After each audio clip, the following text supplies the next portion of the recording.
गरीब भाई की अमीर बहन। भैया दीदी माँ को आग में से निकालो, उन्हें उई उई हो रही होगी। महेश की आंखों के सामने धू धू करके उसकी माँ की चिता जल रही है। अपनी माँ की जलती चिता को देखकर महेश का मन चीख चीख कर रोने को कर रहा है, मगर अपने तीनों बहनों की सूरत देखकर वो शांत खड़ा है। तभी रामू दुख जताते हुए कहता है, अरे बाप तो पहले ही दारू पीकर स्वर्ग सिधार गया, आज माँ भी मर गई। जाने बेचारा गरीब बच्चा अब अपनी 3 बहनों का बोझ कैसे उठाएगा। मुझे तो इसकी हालत देखकर बड़ा दुख लग रहा है, पता नहीं क्या खिलाएगा इन्हें। अरे भीख मांगने के सिवा छोड़कर और क्या करेगा, अब इतने छोटे बच्चे को कोई काम भी नहीं देगा। लोगों की तरह तरह की बातें सुनकर और माँ की मौत का दुख झेलकर 12 साल के महेश का मन किसी काठ सा मजबूत हो गया था। उसने अपनी आंखों से बहते आंसू पोंछे और कहा, ना मैं भीख मांगूंगा, ना मैं अपनी बहनों की भीख मांगने दूंगा। मैं मेहनत करके कमाऊंगा। आप लोगों मेरे दुख में आए, बड़ी मेहरबानी। अब चले जाइए। महेश समझ गया था कि इस दुनिया में हर किसी को अपनी मदद खुद ही करनी पड़ती है। महेश 6 महीने की नंदिनी को गोद में लिए अपनी बाकी 2 छोटी बहनों योगिता और प्राची के साथ अपनी टूटी फूटी झोपड़ी में आ गया। तभी 5 साल के प्राची ने भूख जताई। भैया दूध लेती है, खाना चाहिए, मैं तो मर गई, अब हमको खाना बना कर कौन खिलाएगा। अपनी गरीब बहन की बात सुनकर महेश की आंखों में आंसू की बदरा बरस गई। अरे छुटकी, तेरा भैया है, मैं बनाऊंगा खाना। फिर जैसे वो राशन के डिब्बे में देखता है तो बस थोड़े से चावल रखे होते हैं। महेश चूल्हे का धुआं सहकर गीले चावल बनाने लगा और दोनों बहनें योगिता और प्राची नंदिनी को गोद में लिए टकटकी लगाए चूल्हे की ओर देखती रहीं। तभी महेश का हाथ जल गया। माँ! क्या हुआ भैया, आप ठीक तो हो? योगिता को अपने गरीब भाई से बहुत लगाव था। हाँ बहन, मैं ठीक हूँ। थोड़े से चावल में उसने बहनों को खिलाया और खुद भूखे सो गया, मगर मारी चिंता के उस गरीब भाई को नींद भी कहाँ आई। आज थोड़े चावल थे तो दिन कट गया, मगर मुझे काम ढूंढना होगा। अगले दिन महेश काम ढूंढने निकल गया और लखन से कहा, चाचा आप जिस फैक्ट्री में काम करते हो वहाँ मुझे भी कोई काम दिला दो। अरे ना बाबा ना, तुझे काम दिलाकर मुझे जेल में चक्की नहीं पीसनी, जा भाग यहाँ से। महेश निराश होकर दिन भर तपती धूप में भटकता रहा। उसके पैरों में एक चप्पल भी नहीं थी, शरीर पर एक मैला कुचैला जगह जगह से फटा हुआ एक शर्ट। तभी वो लच्छू दास के ढाबे पर आया। मोटा ताजा शरीर और निकला हुआ पेट लिए वो कुर्सी पर पसरा था। अरे जल्दी से ये प्लेट धो, ग्राहक खाने के लिए खड़े हैं। अरे ओ बब्बू, कहाँ गया तू? तभी महेश तवाक से बोला, सेठ जी मैं सारी प्लेट धो दूंगा, काम की बहुत जरूरत है मुझे, दया करके काम दे दीजिए। इस दुनिया में एक गरीब का फायदा हर कोई उठाता है। लच्छू ने भी महेश की मजबूरी देखकर कहा, देख बच्चे, तुझे दिन भर प्लेट धोना होगा और उसके बदले मैं तुझे 50 रुपए ही दूंगा। अरे आप जो देंगे मुझे मंजूर है। 50 रुपए कमाने के लिए अब दिन भर गरीब महेश ढाबे के गंदे झूठे प्लेट धोता ताकि अपनी बहनों को भरपेट खिला सके। अपनी बहनों को पढ़ाने के लिए मुझे और मेहनत करनी होगी, 50 रुपए में तो पेट भी नहीं चलता। ढाबे के साथ महेश अब हर सवेरे अनाज की बोरी उतारता और पैसे जमा करके बहनों को दाखिला दिला देता है। अपनी हर तनख्वाह से वो तीनों के लिए तोहफे खरीद कर लाता और फटे कपड़ों में रह जाता। इसी तरह 18 साल बीत जाते हैं। फिर एक दिन, नंदिनी, प्राची, योगिता। भैया आ गए आप? ये देखो मैं तुम्हारे लिए क्या लाया हूँ। योगिता ये तोहफा तुम्हारे लिए। शुक्रिया भैया। और ये संतरी और गुलाबी रंग का सूट प्राची और नंदिनी तुम्हारे लिए। तभी दोनों घमंड से सूट लेने से मना कर देती हैं। भैया हमें नहीं चाहिए ये गरीबों की 2 कौड़ी का सूट। और प्राची भैया हमारे लिए कितने प्यार से लाए हैं।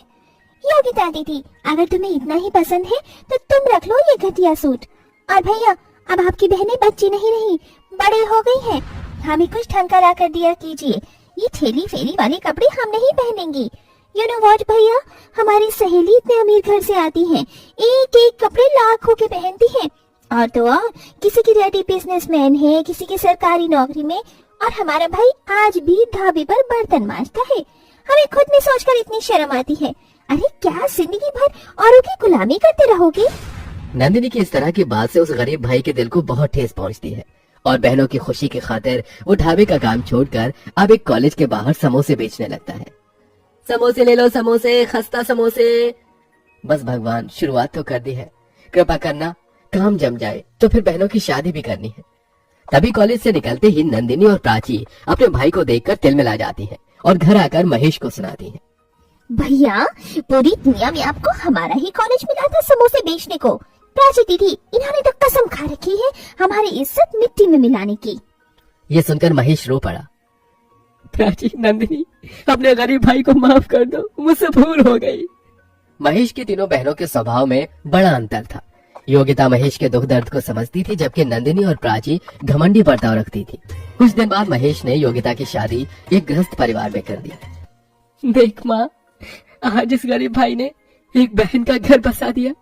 योगिता भी खुश थी।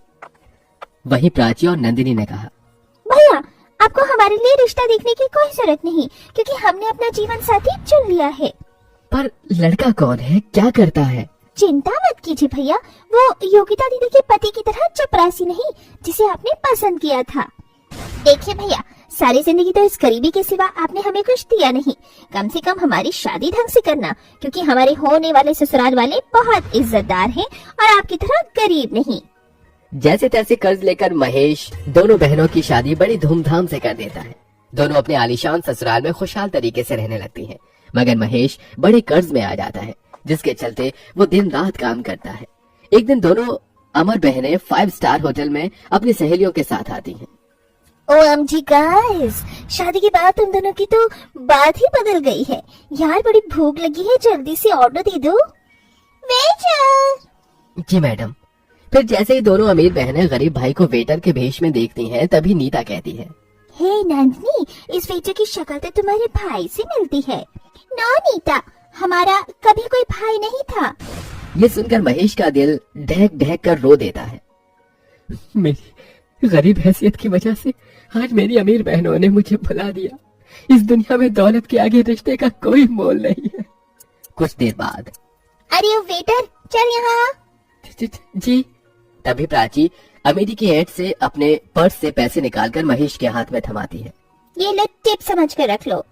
दौलत के गुमान में चोर दोनों अपने गरीब भाई की बेइज्जती करके चली जाती है। उस दिन से महेश अमीर बनने का ठान लेता है और वक्त ऐसी करवट लेता है कि महेश कुछ ही सालों में बहुत अमीर हो जाता है।